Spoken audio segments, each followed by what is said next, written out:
I know we're really excited to get everything started. Before I do so, I just wanted to say some quick thank yous. I really wanted to say thank you to Bowdoin Cable Network for their financial assistance.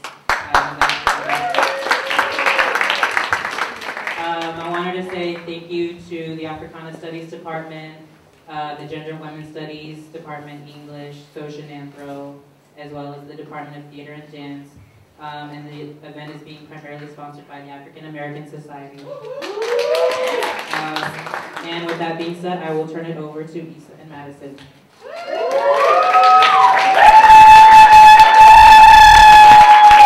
Thank you guys. Thank you so much.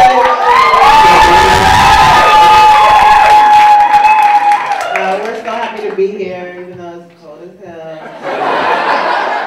We're unexpected. We're not. You see that snow outside? Yeah, we were not prepared. But thank you guys so much for having us. We're gonna actually screen episodes 1 through 7 for you guys today. And as you're watching, we just want you to take note of how the production quality sort of increases over time, especially between episodes 3 and 4. And we're gonna also how my acting skills increase over time. And also you're gonna see some never before seen behind the scenes. I always start with that. Never before seen behind the scenes outtakes and footage, just to show you our sort of our journey as we progressed over the last year. So we hope you enjoy. And after the screening, feel free to ask us any questions. We'll be answering any question that you have.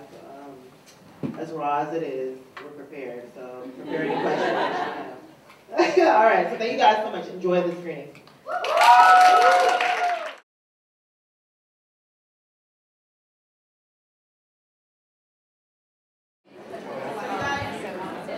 Oh, okay. So thank you guys again so much. This is uncomfortable.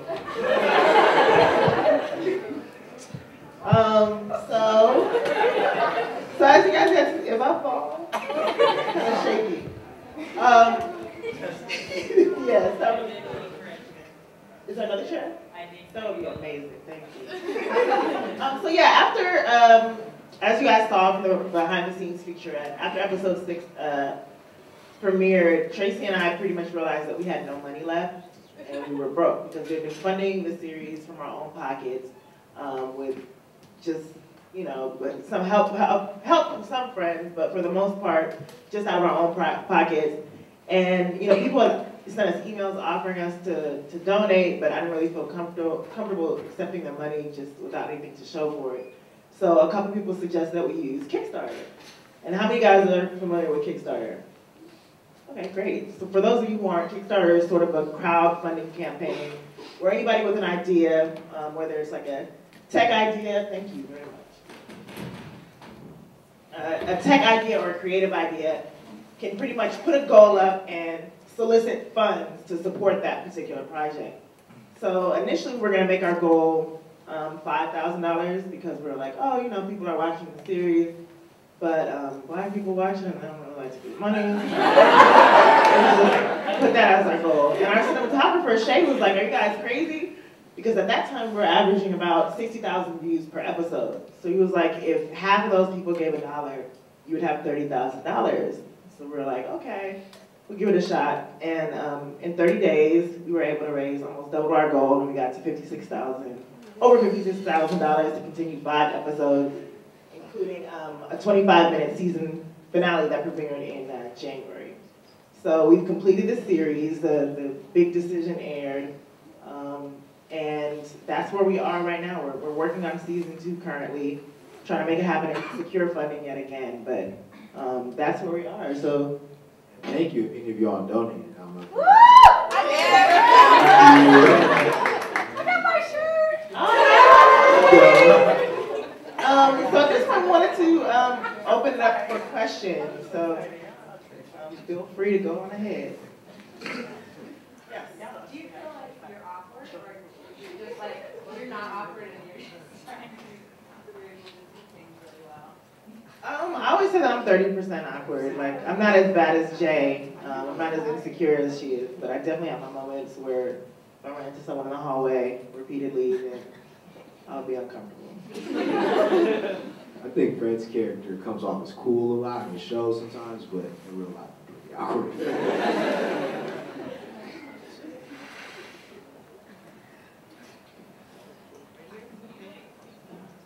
Can I freestyle? Beat. Usually it's my CC who busts the beat. You want to come on stage and give me a beat? Alright,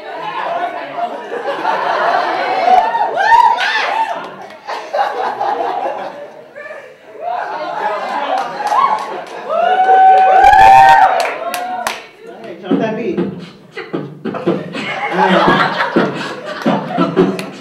Sitting on stage, yes, I'm rapping. Y'all don't even know what's happening, what's about to go down. So it's fine, cause I'm about to on the curse side.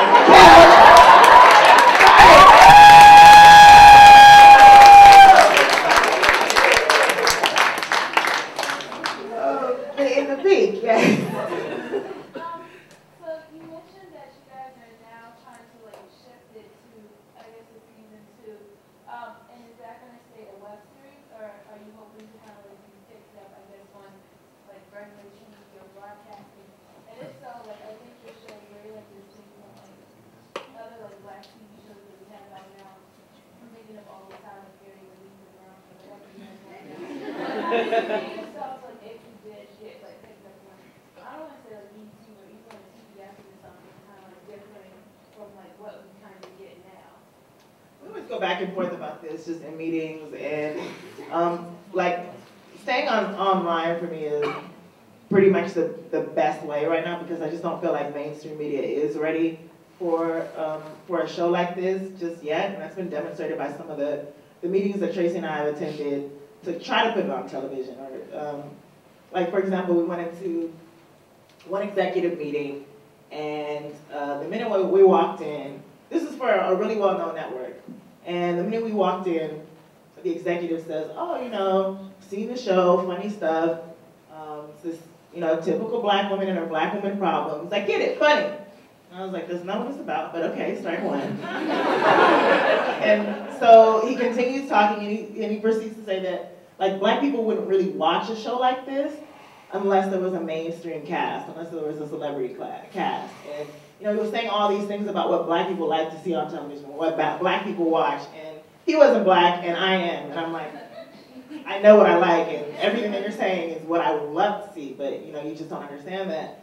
And so lastly, he talked about like replacing the character Jay with an actress named Lauren London, who happens to be fair skinned, has longer hair, and you know, it just demonstrated to me that he really didn't get what the show was about. And so, like Trace and I looked at each other and we just realized that we were on the right path in terms of keeping the series online and trying to maintain creative control. And we want to reach a point where we'll reach millions of views, and at that point, hopefully, we can leverage those views to a network and say, look, here, we know what we're doing here. We've managed to get this audience. We've shown you that there is a demographic for this. So, you know, let us do our thing. So that's kind of where we are right now. So with this show, what are you guys trying to convey, and what message are you trying to get across to the audience that watches? Honestly, I just wanted to create a character that I could relate to. It was completely relatable, but it was specific. And I got a lot of flack for wanting to call this series The Misadventures of Awkward Black Girl, specifically because I used black in the title. People were like, why are you putting black in? Nobody's going to watch it. And I was like, because I am black. It just makes sense. And so I wanted to create a character who goes through these everyday, like mundane situations that everybody goes through, but who happens to be black, so you're forced to relate to this black girl. So I just wanted to create a sense of humor that I didn't really feel was represented in television series of color. And yeah, I just wanted to sort of change what black humor is. Yeah, I think it's more about the humor, less about a particular message trying to be put out there. I think, you know, sometimes people look at it and, oh, why do they do that? What are they trying to say there? What is the social commentary in this? But it's really just, you know, the comedy and putting that sense of comedy. Yes. What are your backgrounds in film and Well, I started out acting a long time ago in a church play that she directed when we were kids in church. So that's like my entire acting background. He played Jesus, though. It was a huge role.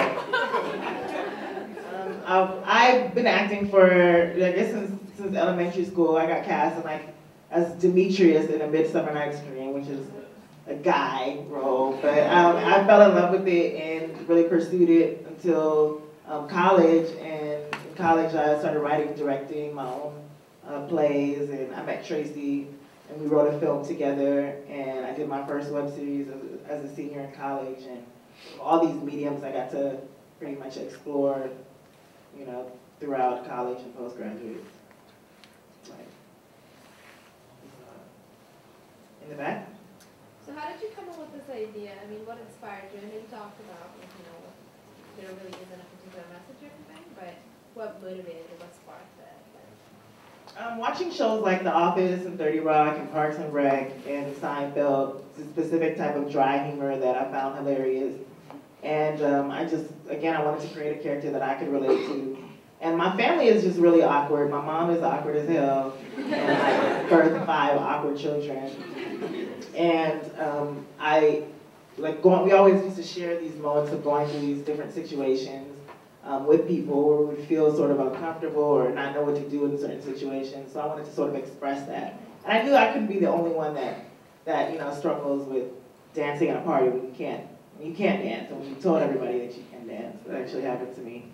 Or, you know, running into someone multiple times at a stoplight. So things like that I wanted to express and convey, because they're everyday things that we don't necessarily address, and I just wanted to find the humor in it.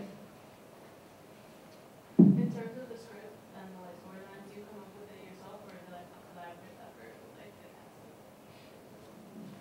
the Yeah, we have it started off writing it alone, and then I became overwhelmed, and Tracy found some writers. Tracy produces, by the way. She's the one who plays Nina on the series. And she found 2 other writers. So from episode 6 onward, those 2 writers would collaborate together, and Tracy and I would collaborate together. And then, that's pretty much, we would sit in a room and talk about where we wanted the series to go. We'd talk about our own awkward moments and situations. And that's a lot of what you see. Episode 7 was personally taken from, I've never dated interracially, and so like Tracy's perspective of interracial dating was really apparent in episode 7. And like she did her own research to find out what a white date would be, and went to stuffwhitepeoplelike.com to figure out like what a white date would consist of. So we take our research seriously.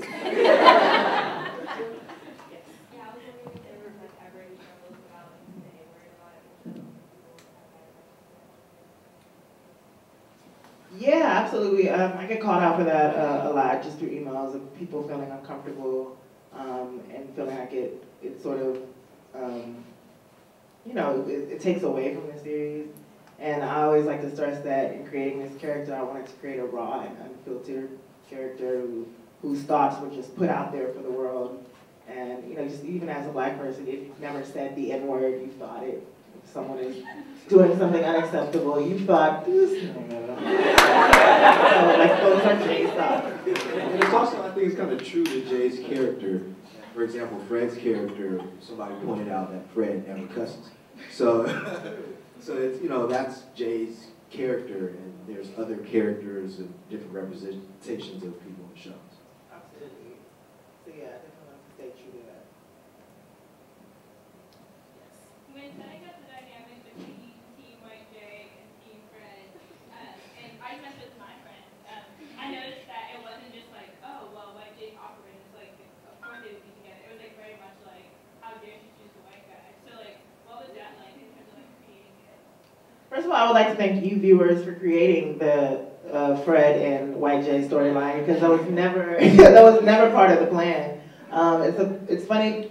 Episode 5, White Jay was supposed to be a one-time character, and Tracy wanted to bring in a white actor because she felt like if there was a white actor, white people would watch the series. So we brought in Lyman, who plays Jay. And people, after the episode aired, people in the comments were like, yes, Team White Jay, yes. And at that point, we were like, okay, we should definitely bring him back then. And so this love triangle sort of formed. And we didn't really create the dynamic. A lot of people were sort of projecting their own issues with either interracial dating or black love. And when we aired the decision, it became this whole thing. Have you guys all seen the season finale? Oh, cool. So when no? We won't spoil it. She chose correctly.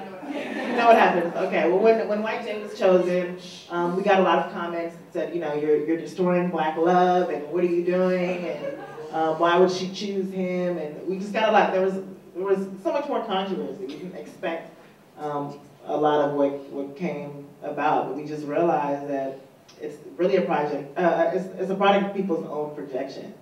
So you guys make of it what you make of it. Yes. What was your most fun episode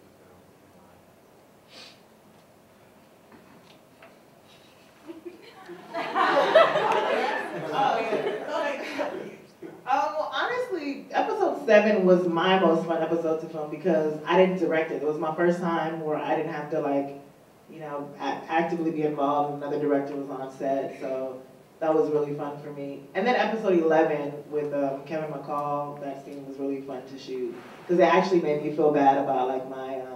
Did I say episode 7? 11. Episode 11 with Kevin McCall. I really felt bad when they were clowning me about rapping, and it was just a really fun scene to shoot. For me, probably episode 5 was really fun. The whole party episode. The scene with Darius was just really funny. And then also the season finale, going up to Tahoe and getting Donald Glover. That was it was exciting. It was like making that whole trip together as a team, and that was really cool.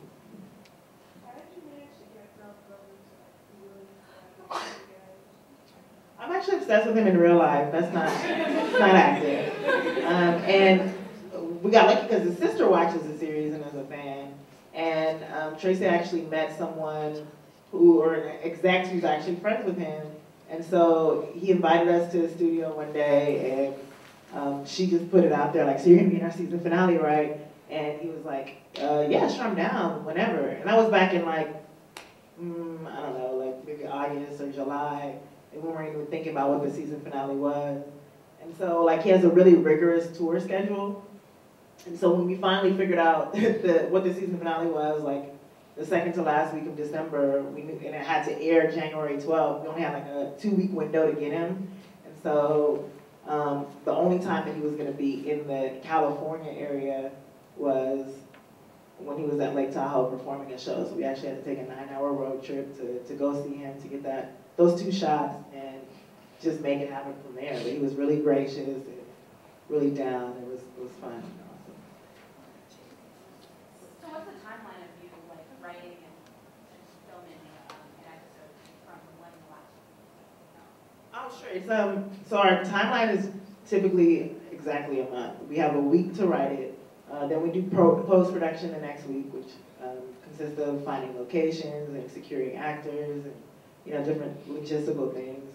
3rd week we film it, and then 4th week we edit it, and it goes up, and that's how the cycle. We were literally working on every day, ADG every day last year to make it happen and put it out. And then we would have team meetings to figure out how to strategize the marketing and things like that. You want to speak more on? Sure, yeah, I think we started doing that, right around episode 7, 8, and we'd have team meetings working on how are we going to continue to grow the audience and gauge the audience and show, that we have a show that people are really responding to and really be able to gauge what we're doing. So we started doing things like starting a mailing list. Earlier on, I was talking with Issa about, how can we use, social media tools that are out there available to us to, give us more tools to reach out to our fans.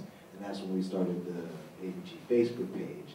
And that became a huge microphone to communicate, you know, when episodes are going to come out, you know, just constantly communicating with fans and stuff. So a lot of the cast also, you know, just would go on Facebook and talk to fans or respond to fans that hit them up on their personal pages and stuff. So we've been very accessible through social media.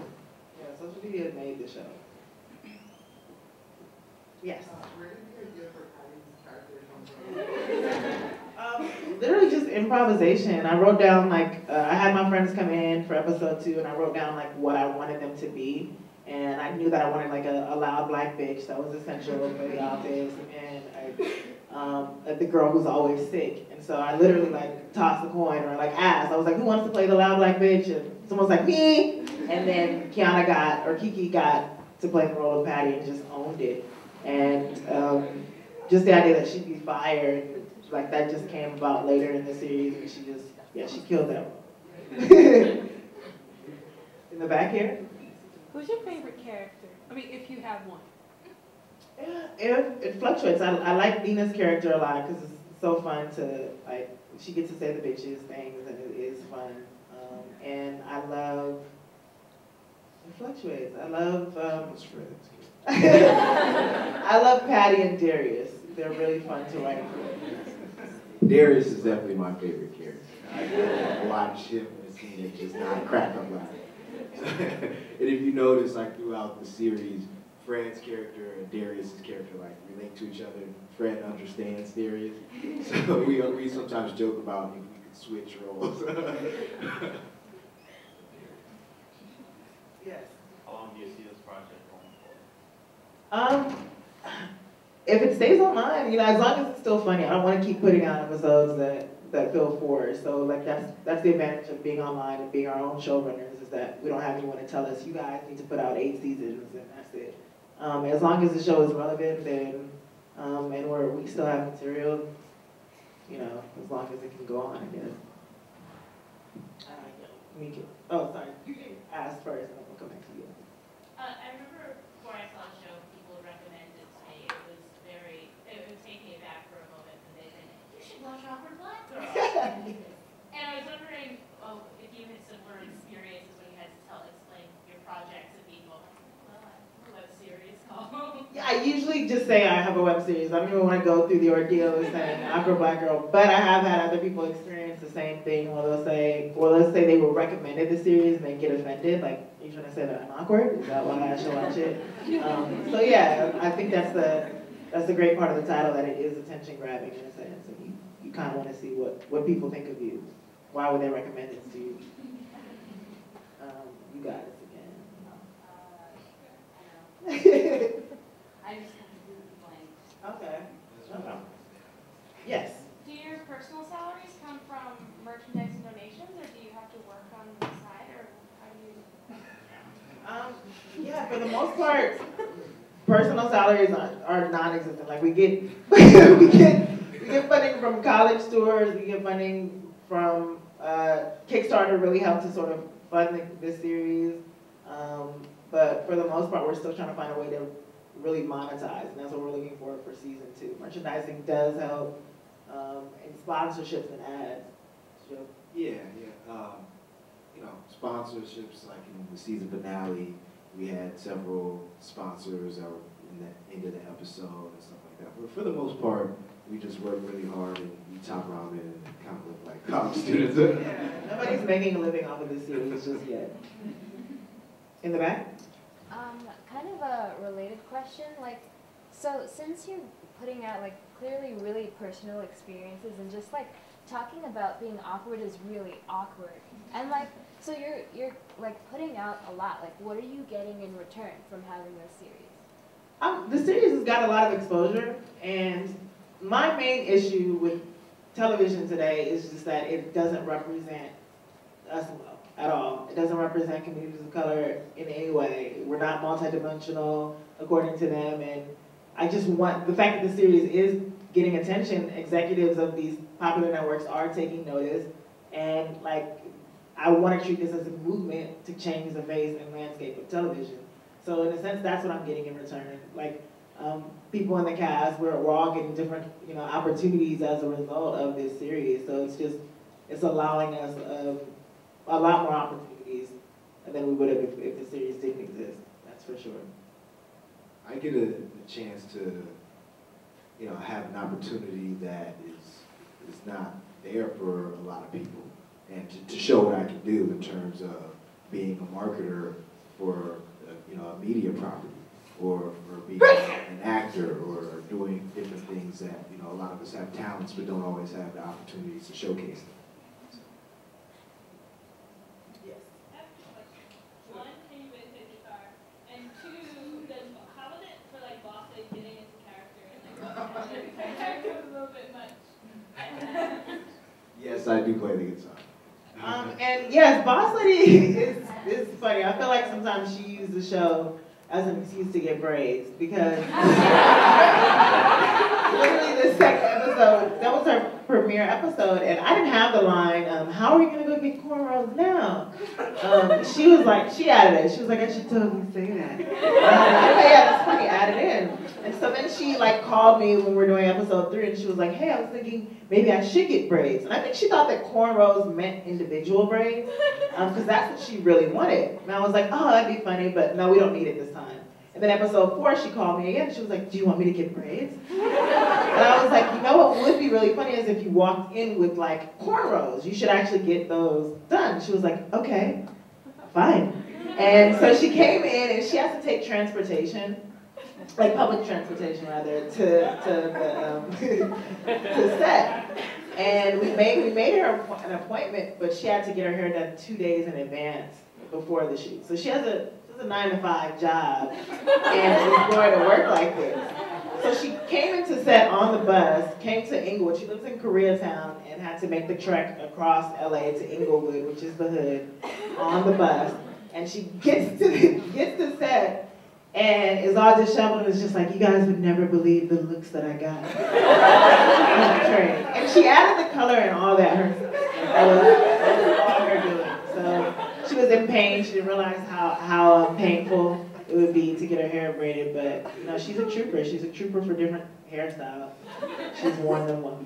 Yeah, it's also funny in episode 2, because that was the first episode that I was in, and I'm sitting on set watching Boss Lady and Issa do their scene, and you asked, how was it her getting into character? She was having trouble, with the montage where she's talking about, oh, can I touch it? Or it's and kind of the racial aspects of her character. She was like, oh my God, how can I say that? That's right. She did that. She really struggled with. She thought that they were hilarious, but she didn't want to say them out loud. In the back. Yeah. So the majority of your cast is black. I was wondering your motivation for casting a non-black person as your best friend, Cece. Is it the same reason that you cast White Jet, or? Great question. So most of the cast was, cast as a result of them being my friends. Again, we didn't have any budget. I didn't put a casting call out. I just reached out to who was accessible to me at the time. The only person I did make a call for by episode 4 was an awkward mixed girl. So I put out a call on Twitter and Facebook and different acting websites. And on Twitter, Sujata and I were actually randomly following each other. We didn't know each other, but some film Twitter site recommended that we follow one another. So I was like, oh, I'm looking for an awkward mixed girl. And she responded, oh, people tell me I look mixed. So I was like, cool, come and audition. So she came to audition, and I saw her, and I was like, bitch, you don't look So I was like, okay, fine. But she the scene that she auditioned with was the scene from episode 5 where she said, what it do? Or whatever. So she had me cracking up laughing. And as a result of her audition, why not? I just felt like she was perfect for the role, and we just changed it to Jay having an Indian best friend. And my best friend in real life is actually Bengali, and so is Sujat. So it ended up being true to life. But yeah, the rest of the cast ended up being multicultural because we wanted to expand the audience, and we wanted to reach out, we wanted to be diverse. So was there a reason for wanting a mixed best friend? Yes, like I had a couple of storylines for like this troubled mixed character, and yeah, it never got to it never got to come to fruition. But maybe season 2, or season 3. Yes. I know you mentioned possibly being willing to experiment with her hair and stuff. Have you by chance seen Shit Like Girls, Shit Like Girls? Yes. She watches ABG. Yeah, I thought that was hilarious. She had me cracking up because it was so like I've experienced that as well. But she's hilarious. Hilarious.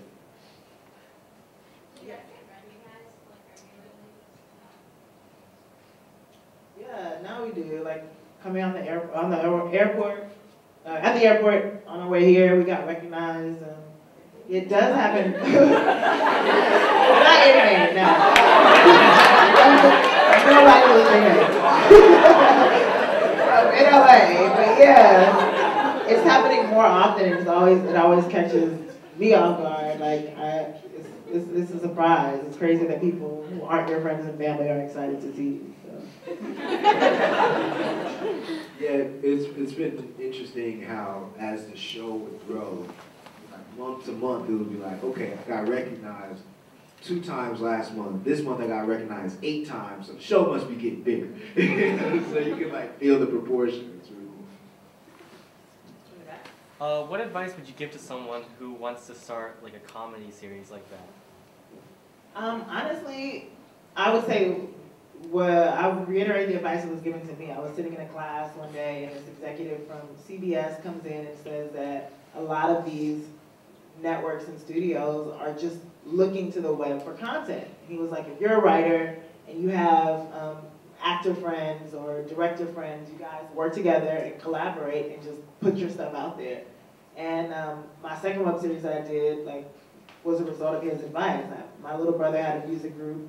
I figured they were really hilarious, and I wanted to direct. I had a camera, and so we just gathered together, and we were all serious about it and made it happen. So find a group of like-minded people who are as serious as you are and as motivated as you are, and work together to make it happen, to write and make it happen. Yes. What was your major in college, or majors? I majored in African American Studies, minored in political science. My major was business of music, and then I just dropped out to start my own music business and started a recording studio. Yes. So, did you cut your hair specifically for the show, or was it cut before? Or was the decision independent? Yeah, it was an independent decision initially. So I decided to cut all my hair off just to start over and to regrow it out because it had a whole bunch of crazy different textures. And when I made the announcement that I was finally decided to cut my hair on Facebook, the response was like, "Oh, you're about to have an ugly shaved head, and we're all about to see it." And people were really curious to see what I would look like bald. So I had already had that. I'd already started promoting the series through T-shirts, and I decided to use the opportunity of cutting my hair to promote the series. I thought that okay, the lead character in this series would probably cut her hair, and it would be really cool to have that dynamic throughout the series, and use this opportunity to show my misshapen head apparently to the public after I do it. So I created a promo around cutting my hair and made it for the Misadventures of Awkward Black Girl, so that even if you didn't know about the series, you wanted to see what my head looked like, you would know. You would know about the series from watching the promo. So I just tied the two together, and it ended up working out. I cut my hair so I'll be clean cut as Fred.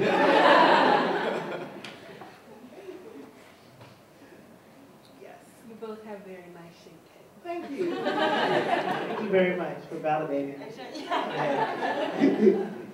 Right here.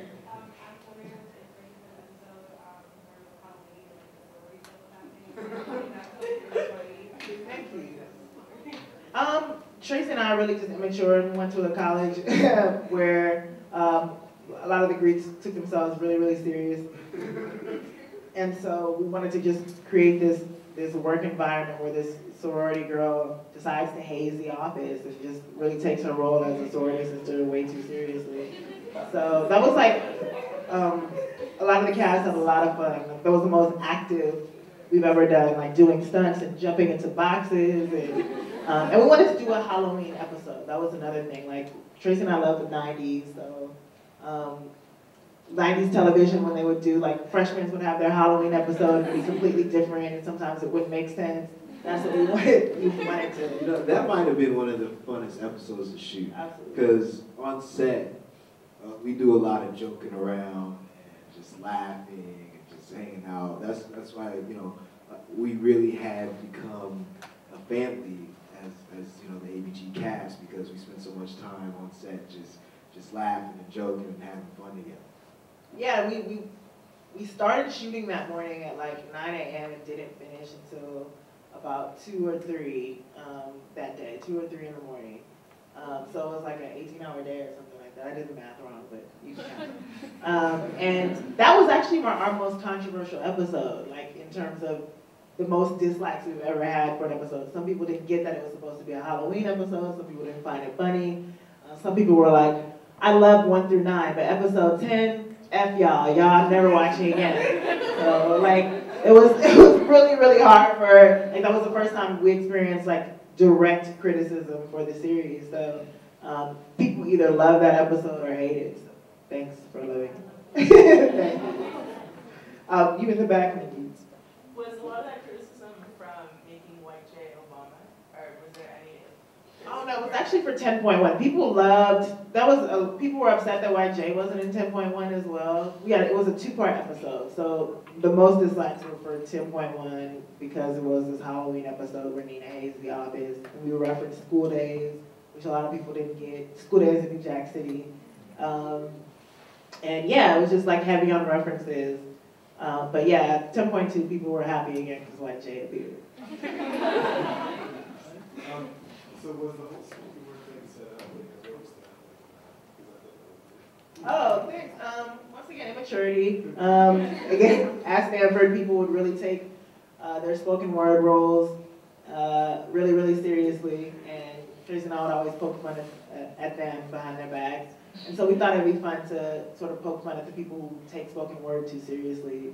And 2 of them were written in advance.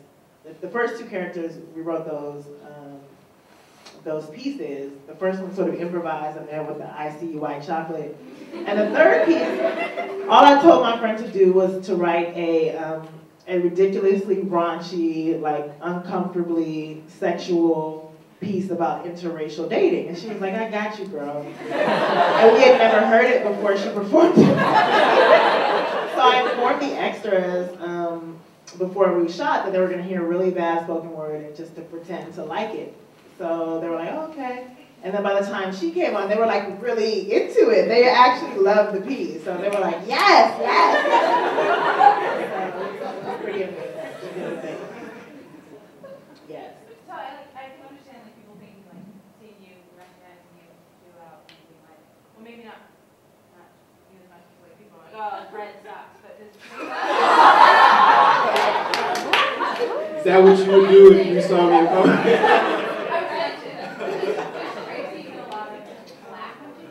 Tracy definitely gets a lot of flack. People are afraid to talk to her. We've been doing the college tour a lot together, and she gripes that a lot of people will like come to me and talk to me, and then when they get to her, they'll be like.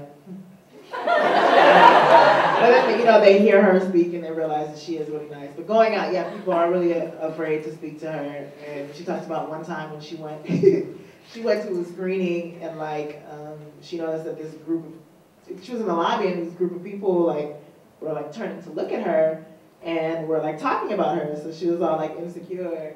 And then later a guy came up to her and was like, wait a minute, you're that bitch, right? You played the bitch on ABG. And she was like, yeah, that's me. Yeah, she'll get comments like that. So yeah, she definitely gets at the world of everybody. I mostly get love.